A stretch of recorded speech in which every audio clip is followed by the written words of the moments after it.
Hello everybody, this is Danny from Deep South Homestead. I want to talk to you about a particular product today that is overlooked. I don't guess I've seen one yet mentioned anywhere, and is probably the most important part or tool that you can have for your homestead and chainsaw. Now, when you get ready to use a chainsaw, lots of people just think that all you have to do is put oil in the tank on a chainsaw and that takes care of the bar and the chain.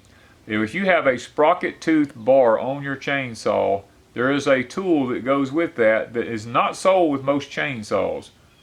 And I'm going to show you that tool today, and I'm going to show you how it works, because we bought one to use on our chainsaw here, because I used to use it when I demoed these chainsaws, and I have not found them. The stores don't even keep them anymore. I had to special order this one. So I'm going to show you. It's called a grease gun. There's a grease gun that greases the bar on the chainsaw.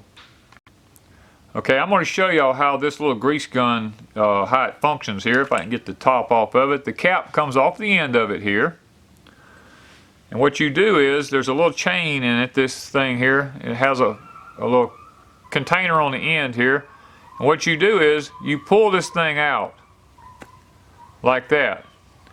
And you take this thing, and you pack it full of grease. Now I recommend a high viscosity tube grease that won't sling off of anything, that hangs on real well. And then you just take this little plunger and you punch it back in here. And when you do, you push it down in there. Now when you do, you're going to get a little bit of grease on your hands. That's why I keep a rag out. You know, don't let that freak you out. Wipe your tools up, keep them clean. And when you get through, just drop that chain back down in it, put the cap back on it, and you are ready to go with the grease gun. Now when you do this, don't fill it all the way up. Leave about 3/4 to an inch at the top, so you have room to put your little plastic plunger back in and put the chain back in the top of it. Now I'm going to we have our electric chainsaw here. I'm going to flip it over on its side, make sure it's locked where it won't come on.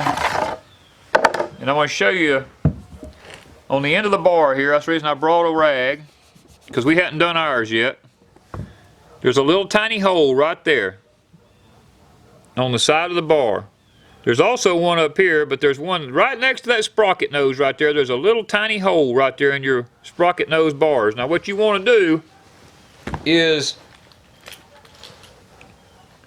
you want to take a pocket knife or some little something, and you kind of want to go in there and you want to just kind of work it around a little bit. Make sure that thing's cleaned out. And then what you do is you lay this bar on a solid object like this, and you take the point right here on that grease gun and you put it in that and you start pumping it. And you see what happened? You see the grease that came out there? That's why I said keep a rag. I did this. Now you don't need to be that messy. I just did it so that for demonstration purposes. Now there's grease on this side of it, and what you can do is turn your bar over, and when you turn it over, wipe this side off and look. There's a hole on this side right here. You want to do the same thing again. You want to take your pocket knife or some kind of little small object and work it around in it. You want to take this thing again from this side, because the other hole was up high. This one would shoot out on this side.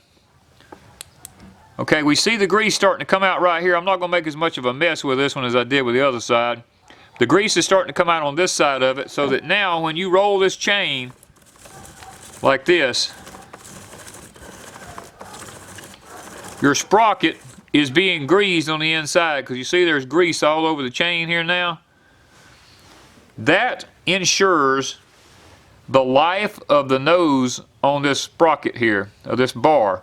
Because if you don't grease this, there's not enough oil that comes on this chain when you're cutting with it to grease that.